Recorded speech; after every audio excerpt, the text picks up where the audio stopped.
ठीक है। So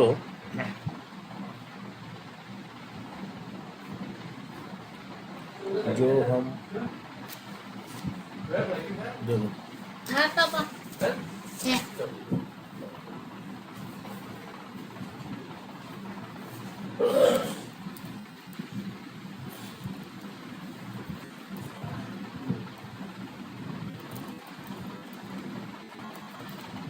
export import full database के बारे में सीखेंगे।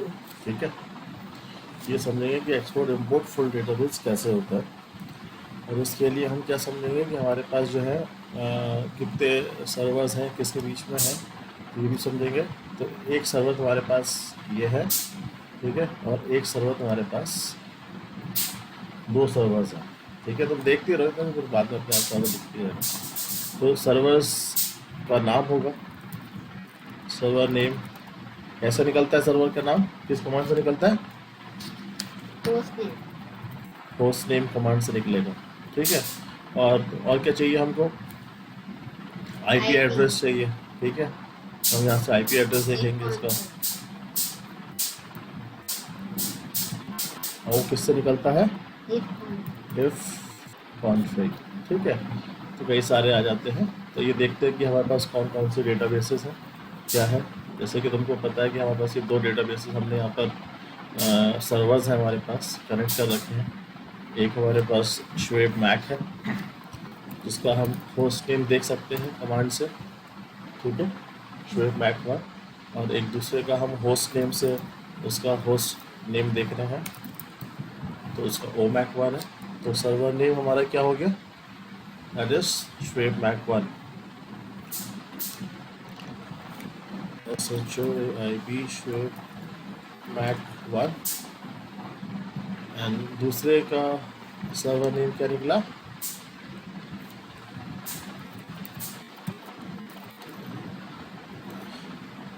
OM mac one. ठीक है, यही है ना, that is OM mac one, right. दूसरा हमें क्या चाहिए इसके अंदर? आईपी एड्रेसेस चाहिए। किन की मशीनों का आईपी एड्रेसेस क्या है? तो मैं तुमको बताया था इफ कॉन्फिग एक कमांड होती है, जिससे हमारे कई सारे उसके अंदर आईपी एड्रेसेस आ जाते हैं।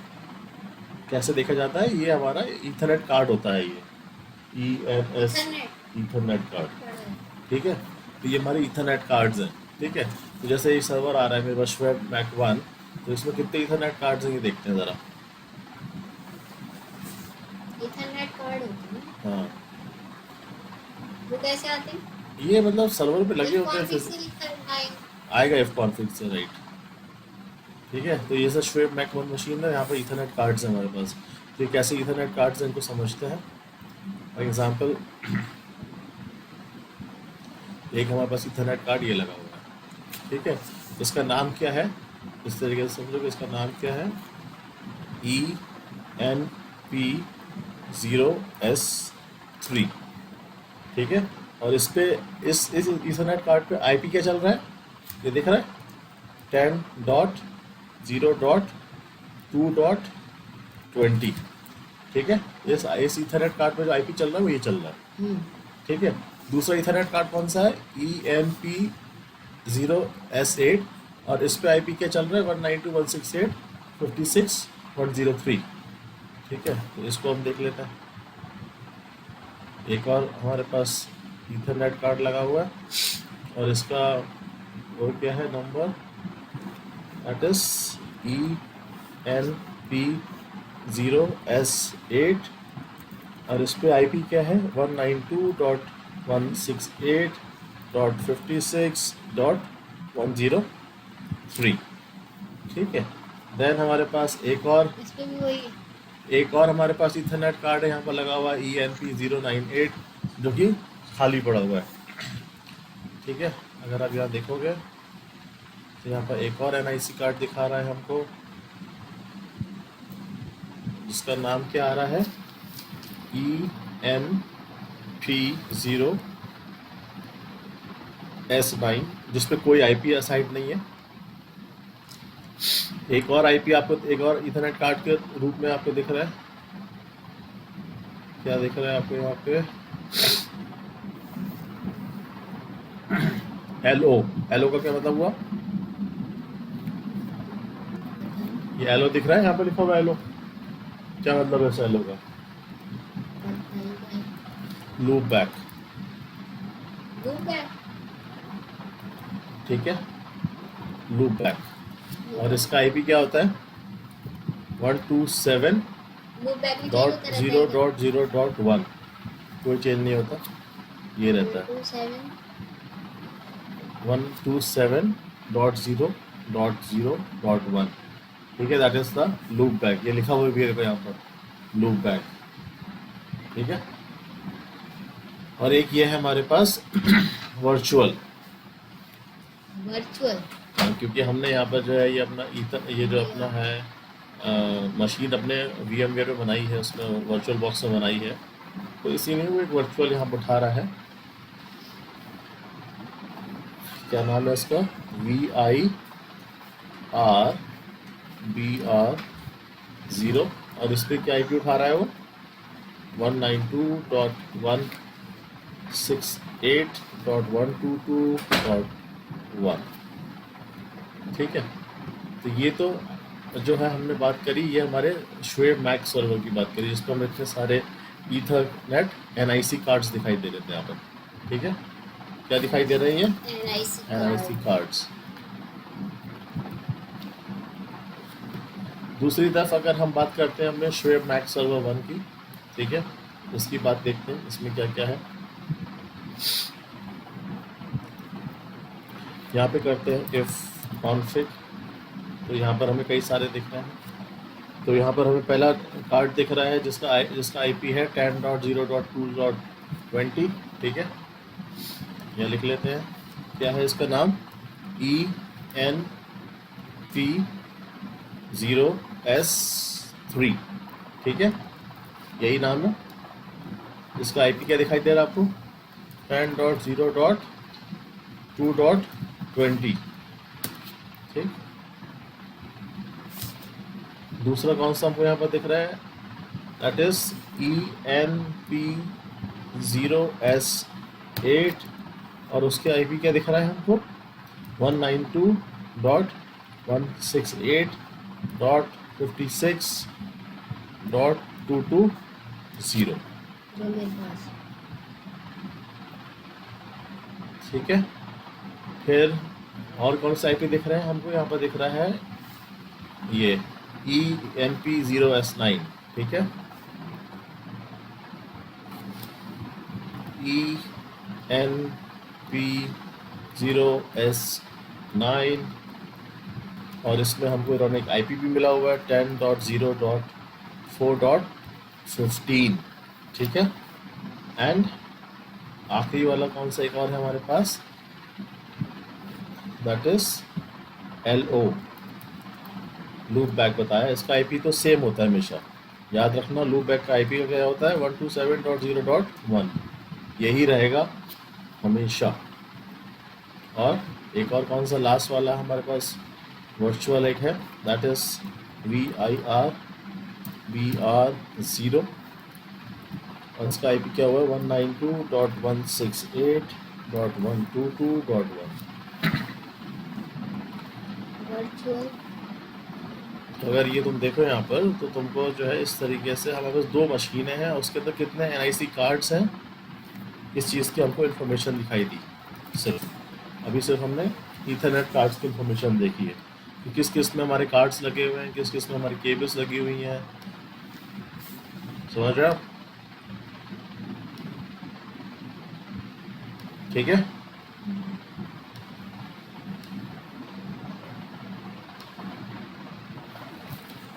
डायग्राम ये क्लियर सर्वर है? पे लगा हुआ सर्वर पे लगे होते हैं। सर्वर पे जैसे अगर लैपटॉप पे तुम देखोगे,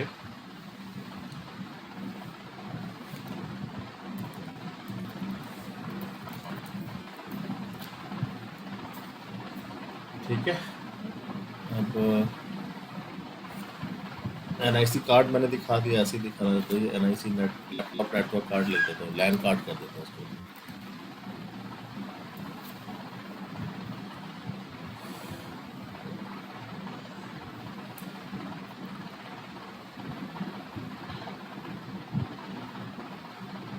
ये होता है, ये लग रहा है, ये लैन केबल लग रही है ये, जैसे कि नेटवर्क केबल लगा देते हैं यहाँ पर, जैसे तो बताया था मैंने, वो पोर्ट होता है, ठीक है, ऐसे को पोर्ट दिखाई देगा लैपटॉप में, ठीक है, इसे बोलते हैं लैन पोर्ट।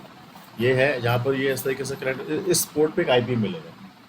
अगर हमारे, इसका मतलब जैसे यहाँ पर तो सिर्फ एक ही है, ठीक है, आप चाहो तो मल्टीपल बना सकते हो, जैसे यहाँ इतना बड़ा दिखाई दे रहा है, ये एक ही है, यहाँ पर मतलब दो है। इसके ब्राउन में जो दिख रहा है जैसे ही दो है पोर्ट, ये ब्लू वाला जो है इसके ब्राउन में ये जो है यूएसबी पोर्ट है। नहीं, ये वाला पोर्ट कैसा हुआ, इसमें तो वो लगा हुआ तो दिख नहीं रहा। हाँ।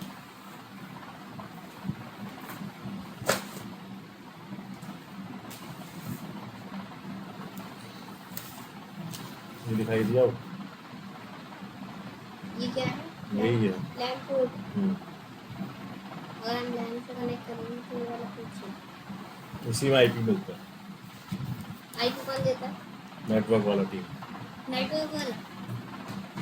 तो समझ में आ गया तुमको कि कैसा दिखाई देगा तुम्हारा ये नेटवर्क पोर्ट, ठीक है, और ये सर्वर पे कैसा दिखाई देगा।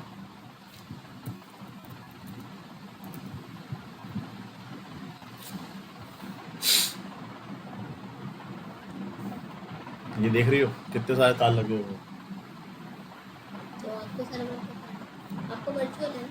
ये देख रहे हो नीचे यहाँ पर कितने सारे तार लगे हुए हैं, डायग्राम दिखाई दे रहा है छोटा छोटा, ये वही वही वही वही है, वैसा शेप है कि नहीं है। हम्म, अगर आप शेप देखोगे इसका तो वैसी शेप है कि नहीं है, हाँ। ठीक है।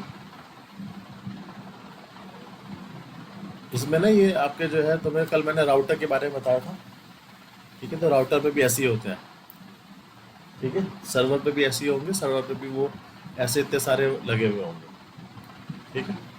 क्लियर है इतना फंडा कि नहीं है, हम्म, ठीक।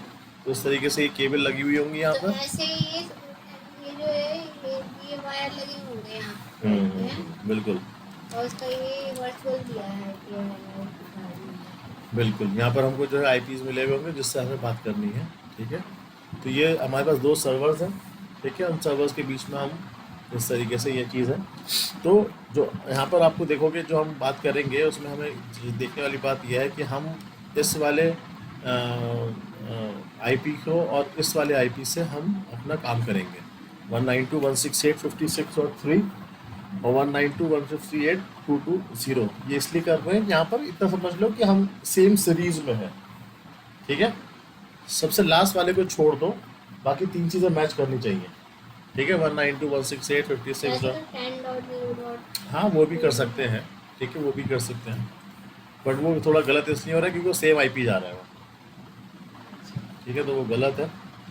यहाँ पर हम इस चीज़ का इस्तेमाल करेंगे बिकॉज ये हमारा इंडिविजुअल डिफरेंट आईपीज़ हैं। फिर तुमको अगर कनेक्टिविटी चेक करनी है, तो मैंने कल बताया था कि यहाँ से यहाँ कनेक्टिविटी जा रही है, तो क्या करोगे। कनेक्टिविटी चेक करनी है तो हाँ, इफ कॉन्फ़िग थोड़ी होता है,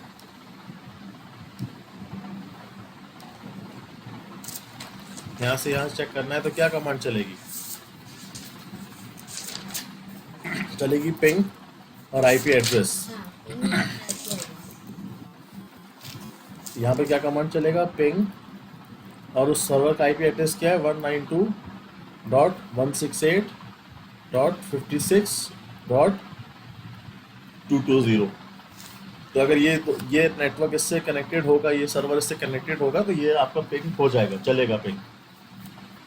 और अगर तुमको जो है चेक करना है कि ये सर्वर इससे बात कर रहा है, तो कैसे करना है, सिंपल है, 192.168. इसमें पिंग लिखेंगे, एग्जैक्टली 192.168.56.103 करके देख लेते हैं कि पिंग करने पे क्या हो रहा है हमारे पास। तो पहला वाला चेक करते हैं, शोएब मैक 1 से अगर हमें यहाँ पिंग करना है तो यहाँ लिखेंगे पिंग, और इस वाले का नीचे वाले का आईपी दैट इज़ 192.168.56.220 पिंग हो रहा है। तो लिख के आता है कि हाँ भाई 220 से उसे क्या मिल रहा है, रिप्लाई मिल रहा है, और ये होता है टाइम टू लिव, TTL बोलते हैं उसको, और कितने मिली सेकेंड्स के अंदर इसको रिप्लाई मिल रहा है? 0.4 मिली सेकेंड्स के अंदर रिप्लाई मिल रहा है। सिमिलरली यहाँ से इसको पिंग करना है तो क्या लिखोगी? पिंग उसका आईपी, दूसरे सर्वर का आईपी 192.168.56.103। तो वहाँ पे भी इसको पिंग मिल रहा है। ठीक है, यहाँ पर आपका इसका नेटवर्क, दोनों कनेक्टिविटी चल रही है, दोनों सर्वर्स आपस में बात कर रहे हैं। ठीक है, क्लियर है फ्रेंड? आपका दोनों के पिंग को रोक दिया हमने, ये चीज़ क्लियर हो गई तुमको यहाँ पर। अब दूसरी, पिंग को रोकना भी होता है? हाँ ये तो चलता रहेगा वो, कैसे? कंट्रोल सी से। ठीक, और यहाँ पर देख रहे हो आखिर में क्या लिख के आ रहा है कि 44 packets transmitted, 44 packet received, 0 packet loss.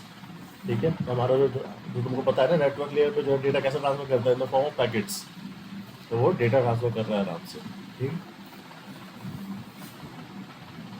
अब बात करते हैं दूसरी चीज़ की। अब हमें क्या बात करना है कि हमारे श्वेब मैक्स सर्वर पे कितने डेटाबेस है, कौन सा डेटाबेस है। तो क्या TTC/Aura टैब से पता चल जाएगा आपको ये बात कि हमारा जो है यहाँ पर एक डेटाबेस है जिसका नाम है ORCL।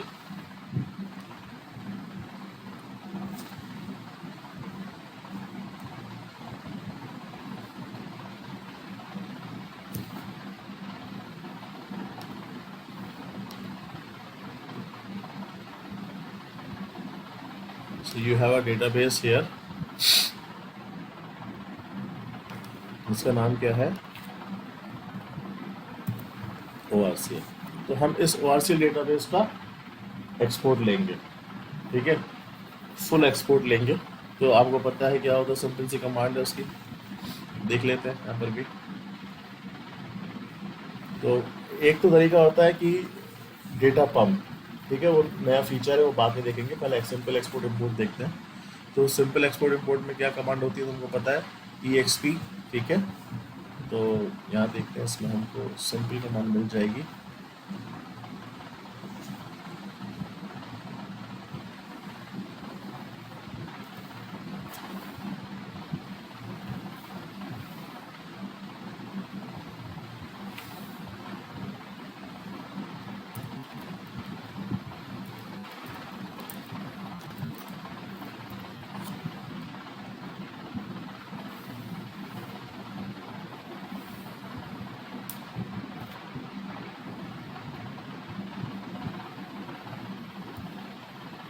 यहाँ पर आपको लिखा हुआ है EXP, यूज़र का नाम full equal to y, file equal to down file और लॉग फाइल पता है।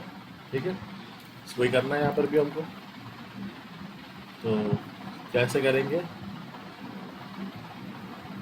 डेटाबेस से कनेक्ट करते हैं पहले। लेट्स सी कि डेटाबेस चल रहा है कि नहीं चल रहा। PS-EF grep -IP non। ठीक है, ORCL डेटाबेस चल रहा है, ORA environment ORCL SQL+/as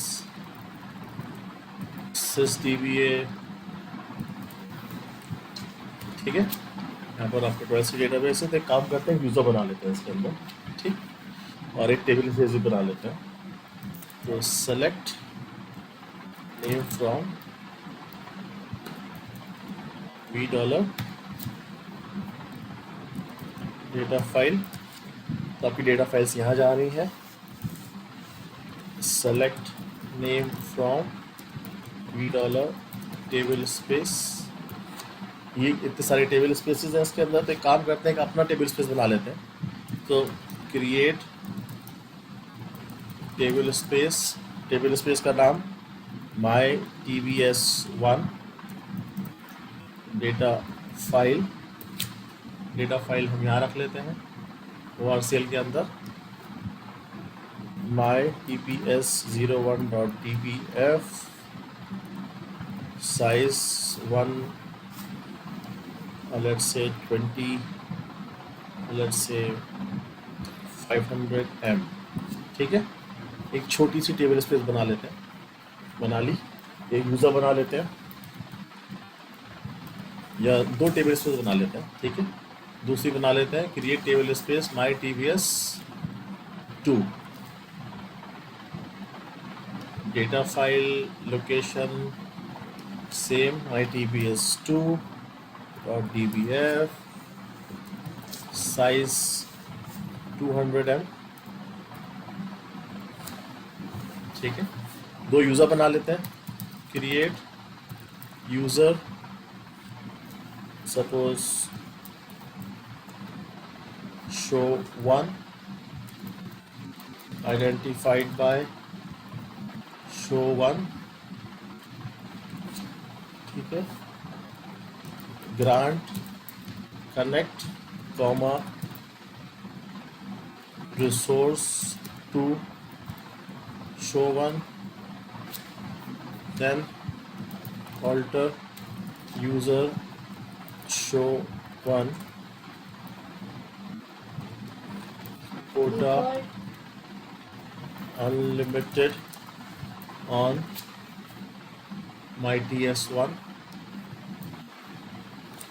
ठीक है, तो हमारा जो शो वन यूज़र बनाया है उसको हम myts1 टेबल स्पेस एलोकेट कर दिए।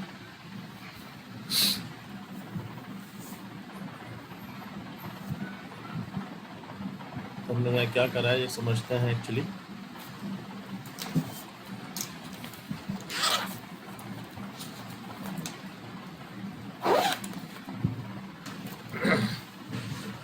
समझने वाली बात यह है कि हमने ओरासिल के अंदर एक क्या करा है, एक यूज़र बनाया। उस यूज़र का नाम क्या है, SHO1, और उसको हमने एक टेबल स्पेस बनाई है। उस टेबल स्पेस का नाम क्या है, mytbs1, और ये एलोकेट कर दिया है इस शो वन को। ठीक है, यानी शो वन जो भी अपने ऑब्जेक्ट्स क्रिएट करेगा वो उस टेबल स्पेस के अंदर जाएगा। सिमिलरली हम एक काम करते हैं, एक और यूज़र बना लेते हैं। Create user userdem1 identified by userdem1। Spelling गलत हो गई है यहाँ पर, फिर edit user userdem1 identified by userdem1। ठीक है, grant connect from resource to userdem1, and हम क्या करते हैं, alter user userdem1 quota unlimited on myts2। जो दूसरा यूज़र बनाया है उसको दूसरी टेबल स्पेस पे हम राइट्स दे रहे हैं। ठीक है, सो देयर इज़ नाउ, हाँ, एक ही डेटाबेस के अंदर अगर हमने दूसरा यूज़र बना दिया जिसका नाम है uzm1, और इसको अलाइन कर दिया एक दूसरी टेबल स्पेस mytbs2। ठीक है, अब ये जो भी इसके अंदर ऑब्जेक्ट बनाएंगे सारा का सारा इसके अंदर जाएगा। Let's create that also. So connect कर लेते हैं पहले SHO1 से।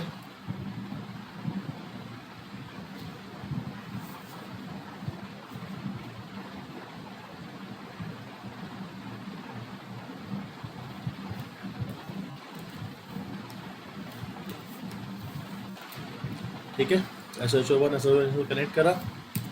Create table SHO1 dot tt1 eno as a number, comma ename as a var2 30, insert into SHO1.tt1 values 1, मान लो Delhi। Okay, says no privileges. अच्छा, बाय डिफ़ॉल्ट जो भी आप बना रहे हो वो कहाँ जाता है, यूज़र्स में जाता है, क्योंकि वो उसकी डिफ़ॉल्ट टेबल स्पेस है। तो हम नहीं चाहते कि वहाँ बने, हम क्या चाहते हैं, क्रिएट टेबल स्पेस। जब हम इसको काम करते हैं, ड्रॉप करते हैं, ड्रॉप टेबल SHO1.tt1 हमेशा याद रखना, जब भी टेबल बनाओगी उसके साथ आखिर में टेबल स्पेस का टर्म जरूर दोगे। टेबल स्पेस और कौन सी है, माई TBS1, ठीक है। अब तुम यहाँ पे इंसर्ट करोगे तो चला जाएगा, क्योंकि तुमको उस टेबल स्पेस के अंदर क्या है, राइट्स है। रो क्रिएट हो गई, कमिट कर दो, सेलेक्ट भी करके देख सकते हो, select star from SHO1.TT1, data दिख रहा है। Now connect with a different user, UZM1/UZM1 connected, ठीक है। इसकी एक टेबल बना लेते हैं, क्रिएट टेबल UZM1.TT2, सेम रख लेते हैं सब कुछ, माई टेबल स्पेस 2 इसको अलाइन कर दिया, ठीक है। देन हम इंसर्ट कर देते हैं इसके अंदर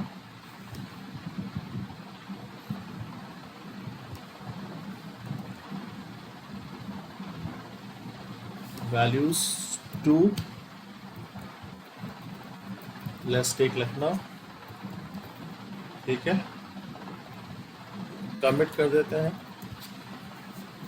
एंड तो अभी हमने क्या देखा, शोएब के अंदर एक शो नाम के यूज़र के अंदर एक टेबल बना ली, और हमने एक जो है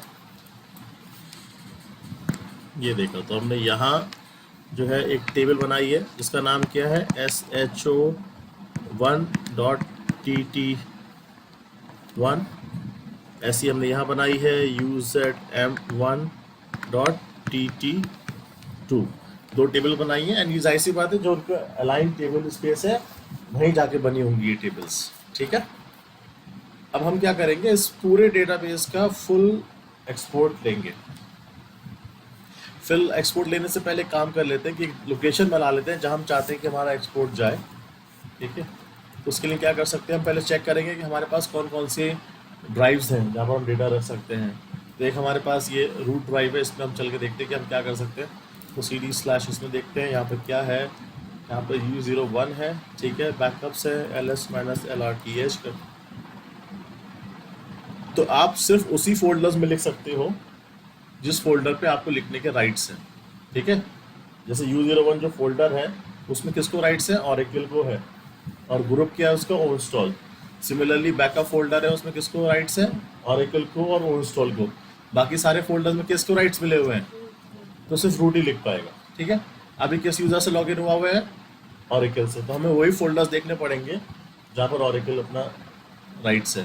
तो एक ये बैकअप नाम का फोल्डर हमको यहाँ दिख रहा है, तो यहाँ चलते हैं CD/बैकअप में, और यहाँ पर एक डायरेक्टरी बना लेते हैं mkdir mydb full bkp, ठीक है। एक डायरेक्टरी बना ली CD pwd, तो ये मेरा एक डायरेक्टरी बना ली जहाँ पर मैं अपना फुल एक्सपोर्ट बैकअप लूँगा। नहीं, वो ज़रूरी नहीं है पी लगाना, बट लगा दो तो अच्छी बात है, ठीक है। अब कैसे लिया जाएगा, कैसे इसको करा जाएगा, वो देखते हैं। कमांड सिंपली है एक्सपोर्ट लेने की, ठीक है। कैसे लिया जाता है export, exp, then you have to specify file, user name अभी हम नहीं दे रहे हैं, ठीक है। फाइल इज इक्वल टू, हमारी फाइल अपना दे रहे हैं जहाँ पर हमारा बैकअप जाएगा, तो वो कहाँ जाएगा, /बैकअप माई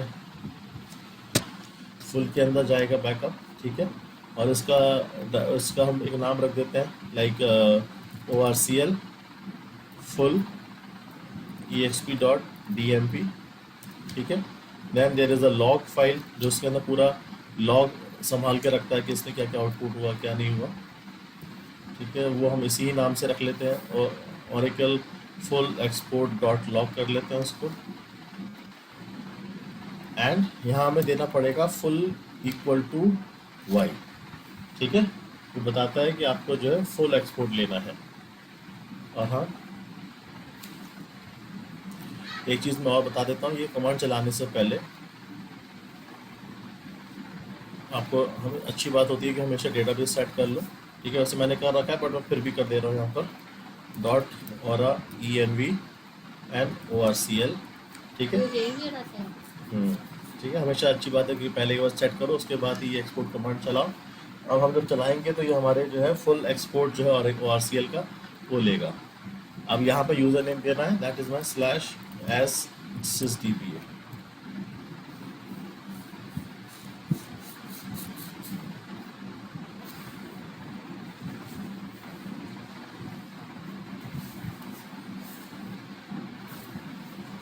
तो हम जो अभी देख रहे हैं वो ये देख रहे हैं कि हम अपने इस फुल डेटाबेस का, इस पूरे डेटाबेस का एक एक्सपोर्ट ले रहे हैं, ठीक है। इसका पूरे का हम एक्सपोर्ट लेंगे।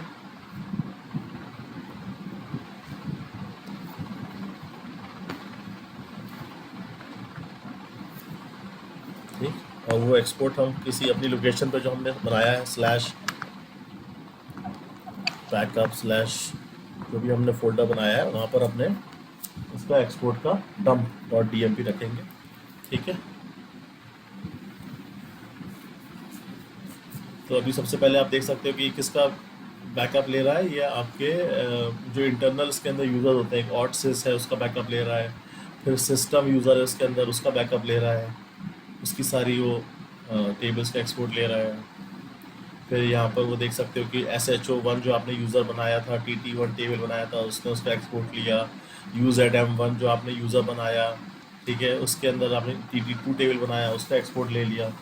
तो वो सब चीज़ों का फुल डेटाबेस का एक्सपोर्ट ले रहा है, ठीक है।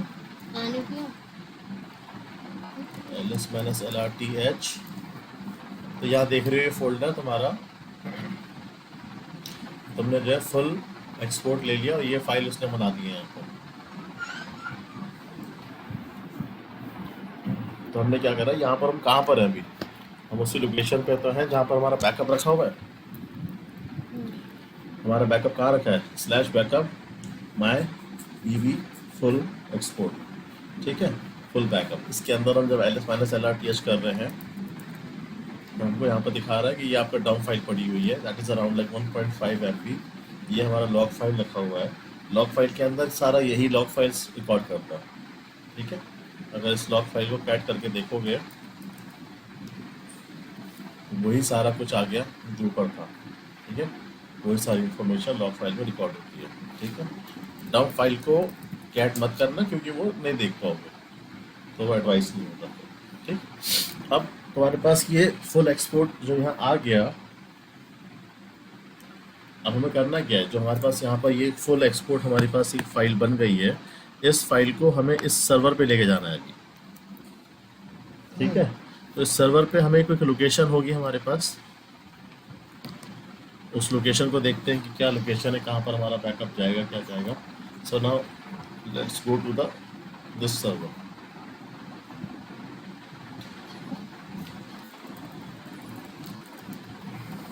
यहाँ पर हमारे पास एक ये रूट डायरेक्टरी है, इसमें चलते हैं cd/ और यहाँ पर भी हमारे पास एक फोल्डर बना हुआ है बैकअप नाम का, ठीक है, U01 नाम का एक फोल्डर है। तो cd/backup में चलते हैं और यहाँ पर एक डायरेक्टरी बना लेते हैं mkdir-p, एनी डायरेक्टरी जो भी तुम लेना चाहो, फॉर एग्जांपल सर्वर या db, exp, bkp, कुछ भी डायरेक्टरी बन सकती है यहाँ पर, ठीक है। तो हम कहाँ पर हैं, यहाँ पर /backup/dbexp एक डायरेक्टरी बनी हुई है। और इसके अंदर कुछ है क्या, इसके अंदर कुछ नहीं पड़ा हुआ, ठीक है। ये हमारी कौन सी क्या बनाया, हम बैकअप लेंगे, बैकअप लेके आएंगे यहाँ पर। जो हमने यहाँ पर ये देख रहे हो इस तरीके से डायरेक्टरी लोकेशंस। तो अभी हम क्या करते हैं, हमारे पास जो सर्वर A है वहाँ पर हमारे पास एक लोकेशन है, सर्वर B है वहाँ पर एक लोकेशन है, तो वो हम देखते हैं। तो हमने ये देखा कि सर्वर A पे क्या लोकेशन है हमारे पास, सर्वर A पे लोकेशन है हमारे पास, लिख लेते हैं यहाँ से pwd/backup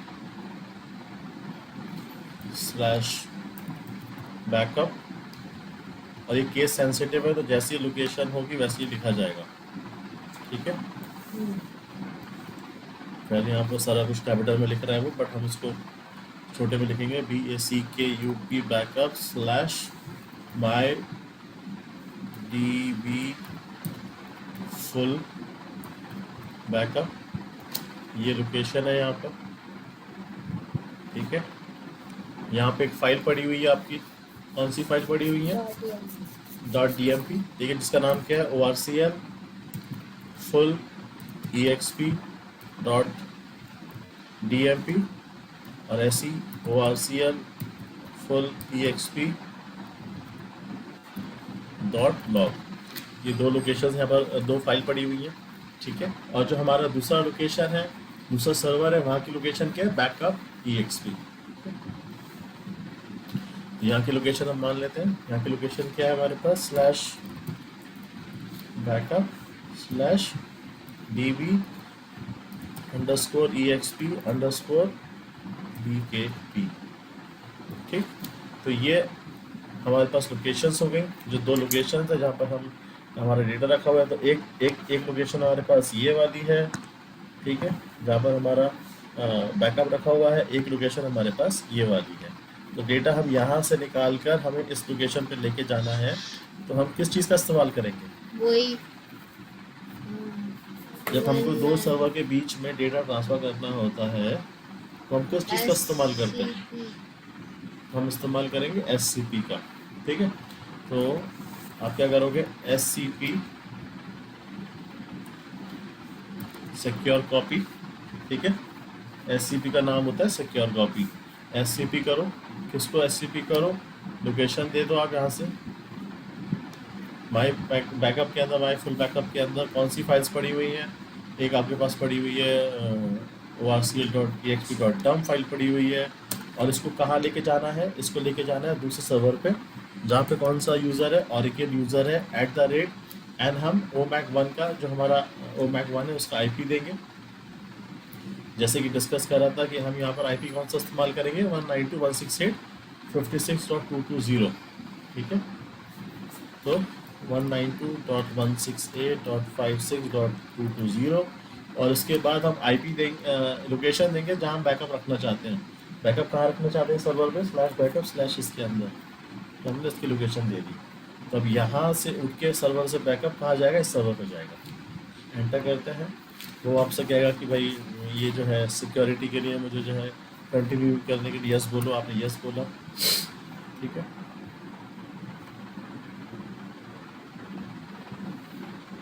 पासवर्ड मांगेगा दूसरे सर्वर का, Oracle का, आपको पता होना चाहिए उसका पासवर्ड क्या है। हमारे केस में Oracle है, हमने Oracle दिया, तो यहाँ से फाइल यहाँ चली गई।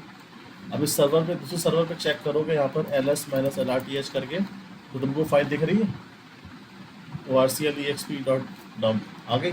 सिमिलरली यहाँ पर आएंगे और हम कौन सी फाइल कॉपी करेंगे, लॉग फाइल भी कॉपी करेंगे यहाँ से, स्लैश ORCL.log, हम कहाँ कॉपी करना है, सिमिलरली सेम लोकेशन पे ORCL के अंदर, बैकअप के अंदर, इस लोकेशन पे ही हमको लॉग फाइल भी कॉपी करनी है।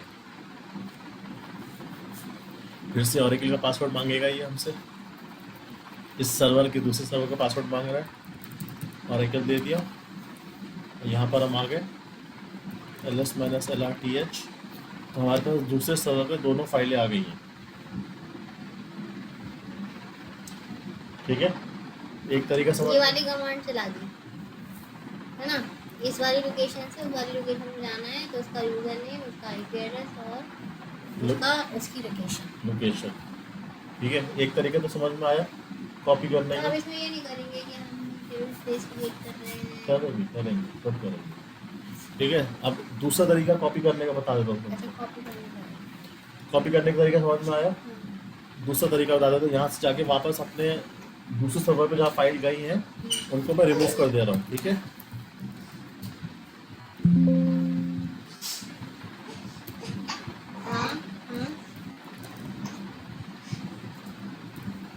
ठीक है, मैंने यहाँ फाइल रिमूव कर दी, यहाँ फाइल नहीं है कोई भी। अब दूसरा तरीका क्या है, WinSCP होता है, ठीक है। तो WinSCP से आप लॉगिन करोगे, और यहाँ पर वो होस्ट में पूछता है विद एससीपी कैसे लॉगिन करें? विद एससीपी जो सॉफ्टवेयर खोला उसी पे कमांड प्रॉम्प्ट है। ये है ना, ये देखो ऊपर कोने अच्छा, में, ठीक है। ये खोला। हाँ, तो इसको डबल क्लिक करा तो ये खुल गया, ठीक है। अब यहाँ कह रहा है होस्ट नेम, जैसे पट्टी में देते थे होस्ट नेम या आईपी देते थे, तो इस वाले सर्वर का आईपी क्या था? जिसपे हमें कॉपी करना है। नहीं, दोनों सर्वर। अभी तो हम पहले जिस सर्वर पे डेटा रखा है वहाँ पर जाएंगे, ठीक है। जिस सर्वर पे डेटा रखा है हमारा उसका आईपी क्या है? 192.168.56.3। तो हम यहाँ पर ये 192.168 दे देंगे। यूज़र कौन सा है हमारा? ओरेकल। पासवर्ड क्या है उसका? ओरेकल। लॉगिन कर जाएंगे, यस कर देंगे, ठीक है। यहाँ इस सर्वर पे हमारे पास फाइलें कहाँ रखी हुई है? यहाँ रखी हुई है। बैकअप के अंदर ये लोकेशन निकालेंगे और विन एससीपी को ये लोकेशन दे देंगे। तो जहाँ पर ये होम ओरेकल लिखे हुए है, यहाँ पर डबल क्लिक करो, यहाँ पर ये लोकेशन दे दो, एंटर मारो,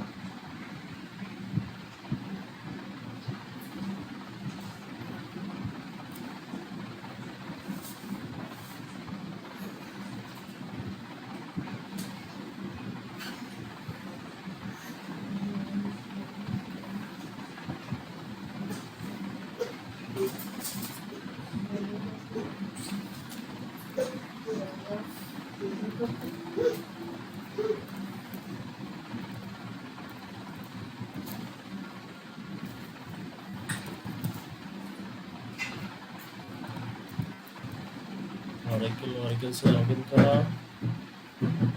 ठीक है। और हमें कहाँ जाना है? रूट डायरेक्टरी में जाना है, स्लैश बैकअप फोल्डर में, बैकअप के अंदर माई फुल डायरेक्टरी, ठीक है। देखा कैसे हुआ? यहाँ पर डबल क्लिक कर दो, यहाँ पर आप स्लैश बैकअप लिख दो, इसके अंदर माई फुल बैकअप लिख दो। यहाँ पर दो फाइलें दिख रही हैं, .dmb भी दिख रही है, डॉट इतना भी दिख रही है, ठीक है। यहाँ पर ये जो लोकेशन है लेफ्ट साइड में, ये आपके अपना है, ठीक है। यहाँ पर कोई फोल्डर बना लो, मान लो जहाँ तुम चाहते हो कुछ। ये वाला समझ में नहीं आता। देख लो तो भाई,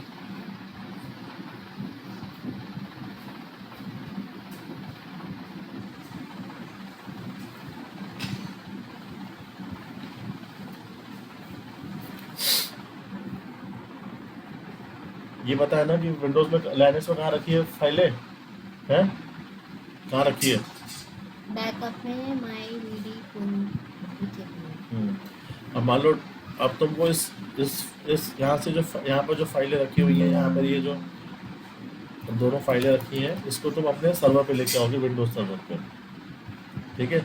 विंडोज सर्वर ये नीचे आ, ठीक। यहाँ पर एक फोल्डर बना लो,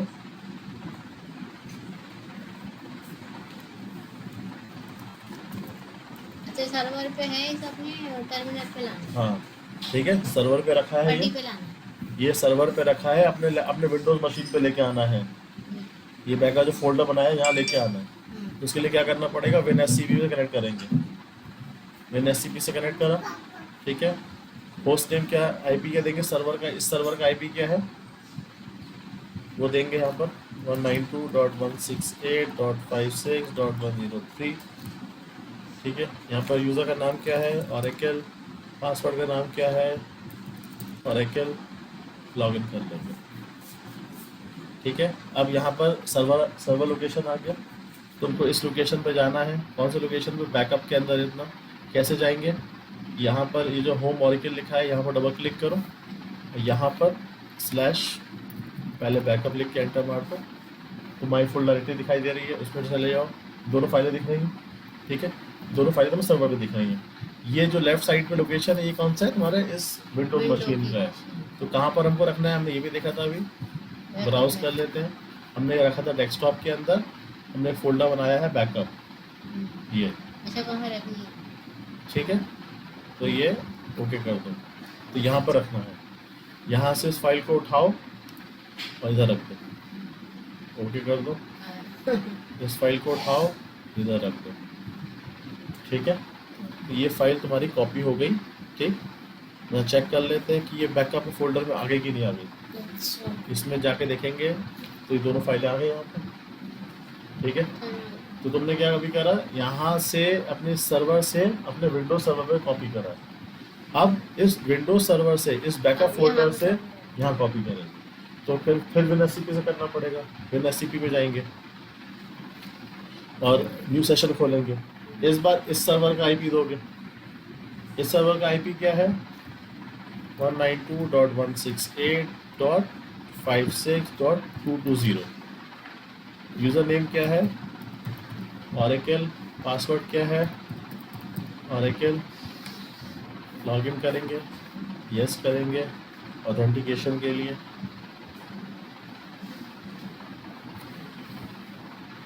ठीक है। इस सर्वर पे अपने एक लोकेशन बनाया है जहाँ पर तुमको फाइल रखनी है। क्या लोकेशन है वो, बैकअप के अंदर DB एक्सपोर्ट ये करके। तो इस लोकेशन पे जाएंगे, यहाँ डबल क्लिक करा, /बैकअप लिख के एंटर मारा, ये करके इस फोल्डर पे आ गए। ठीक है। यहाँ कोई फाइल पड़ी हुई है नहीं, यहाँ भी हम एलिस करके देख रहे हैं तो कोई फाइल पड़ी हुई है, कोई नहीं पड़ी हुई। ठीक। तो अब हमें यहाँ फाइल चाहिए। हमारे पास फाइल कहाँ पड़ी हुई है, हमारे डेस्कटॉप पे पड़ी हुई है। डेस्कटॉप के अंदर हमने एक फोल्डर बना रखा है बैकअप, ये पड़ी हुई है यहाँ से फाइल। यहाँ से इस फाइल को उठाया, यहाँ छोड़ दिया, यहाँ से इस फाइल को उठाया, यहाँ छोड़ दिया। अब यहाँ चेक करोगी तो फाइल आ गई। दोनों तरीके समझ में आए कॉपी करने के हैं। तो इस तरीके से एक्सपोर्ट का जो बैकअप होता है वो आप एक जगह से दूसरी जगह पर कॉपी कर सकते हो।